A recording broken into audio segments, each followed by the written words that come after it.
જ્યારે મૂડ ખરાબ હોય ત્યારે એક શબ્દ પણ ખરાબ ન બોલવો, કારણ કે મૂડ સુધારવા માટે મોકો મળે છે, પણ શબ્દ સુધારવા માટે મોકો નથી મળતો. જન્મ લેવા માટે 2 લોકોની જરૂર પડે છે અને સ્મશાન સુધી જવા માટે 4 લોકોની જરૂર પડે છે. તો કોઈએ એવી હોશિયારી ન મારવી કે મારે તો કોઈની જરૂર જ નથી. સાચું કહી દેનાર વ્યક્તિનો ક્યારેય સાથ ન છોડશો. ભલે તેની વાતો કડવી લાગે, પણ એનાથી વધારે ચોખ્ખા દિલની વ્યક્તિ તમને બીજી કોઈ નહીં મળે. કોઈ વ્યક્તિને એટલું બધું માન ન આપો કે એ વ્યક્તિ તમને ભંગારના ભાવના સમજવા માંડે. સંસ્કાર બતાવી દે છે પરિવાર કેવો છે, વાતચીત બતાવી દે છે માણસ કેવો છે, દલીલ બતાવી દે છે જ્ઞાન કેવું છે, નજર બતાવી દે છે ચરિત્ર કેવું છે, ઠોકર બતાવી દે છે ધ્યાન કેવું છે, સ્પર્શ બતાવી દે છે નિયત કેવી છે, વિનય બતાવી દે છે શિક્ષણ કેવું છે, સમસ્યા બતાવી દે છે જુસ્સો કેવો છે, વાણી બતાવી દે છે સ્વભાવ કેવો છે, અને મૃત્યુ બતાવી દે છે જિંદગી કેવી છે. દુનિયાનો નિયમ છે સાહેબ, જ્યાં સુધી પૈસા છે ત્યાં સુધી હાવ આર યુ, અને પૈસા ખતમ થાય તો હુ આર યુ. પિતાનું પાટલું ફાટેલું હોય તો પુત્રના બ્રાન્ડેડ જીન્સ પહેરવાનો કોઈ ફાયદો નથી. માતા સાથે મોટા અવાજમાં વાત કરતા હોવ તો માતાજીની પૂજાનો કોઈ ફાયદો નથી.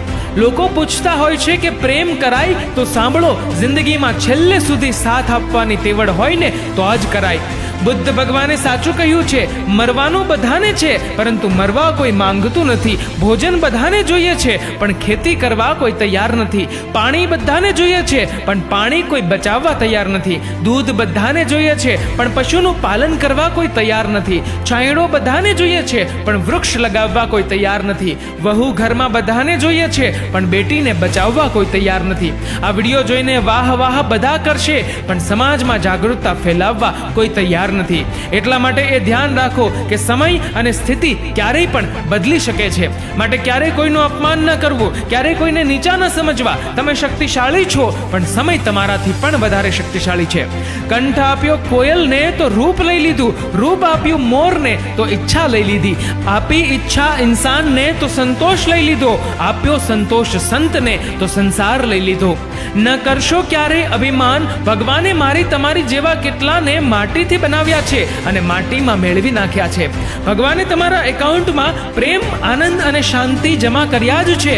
તમારે જો એટીએમ દ્વારા ઉપાડવા હોય તો તેનો પાસવર્ડ છે પ્રાર્થના. ચાલાકી કરીને ભલે ગમે તેટલા આગળ આવો, પણ આટલું યાદ રાખજો સાહેબ, પરિણામ તો દાનત મુજબ જ મળશે. જે માણસ તમને રડવા માટે ખંભો આપે છે ને સાહેબ, એ જ માણસ પાસે રડવા માટે કોઈનો ખંભો નથી હોતો. જિંદગી ચાહે 1 દિવસની હોય કે 4 દિવસની, તેને એમ જીવો કે જિંદગી તમને નથી મળી પણ જિંદગીને તમે મળ્યા છો. માણસોને એવું કહેતા સાંભળ્યા છે કે હિંમત હોય તો હાથ અડાડી જો, પણ માણસો એવું કેમ નથી કહેતા કે હિંમત હોય તો હાથ મિલાવી જો. જીવનમાં ખરાબ સમય આવે તે પણ જરૂરી છે. ખબર તો પડે કોણ હાથ છોડાવીને ભાગે છે ને કોણ હાથ પકડીને સાથે ચાલે છે. યાદો પણ કેટલી અજીબ હોય છે. જે સમયે રડ્યા હતા તે સમયને યાદ કરીને હસવું આવે છે, અને જે સમયે હસ્યા હતા તે સમયને યાદ કરીને રડવું આવે છે. માણસ જ્યારે બીજા સાથે સંબંધ બાંધે ત્યારે તેને સામેવાળી વ્યક્તિના સદગુણો જ દેખાય છે, ને સંબંધ બગડ્યા પછી માત્ર ખામીઓ જ. હે ઈશ્વર, મને બધાના સદગુણો જ બતાવજે, કેમ કે બીજાની ખામી જોઈ શકું એ સંપૂર્ણ તો હું પણ નથી. મિત્રો, આ વિડીયો વિશે તમારું શું કહેવું છે નીચે કમેન્ટ કરીને જરૂરથી જણાવજો. અને મિત્રો, જો વિડીયો ગમ્યો હોય તો વિડીયોને લાઈક કરજો, વધુમાં વધુ લોકો સાથે શેર કરજો, અને આવા જ બીજા પ્રેરણાદાયી વિડીયોઝ જોવા માટે સબસ્ક્રાઇબ કરો અમારી યુટ્યુબ ચેનલને, અને ફેસબુક પર ફોલો કરો અમારા પેજને. ધન્યવાદ.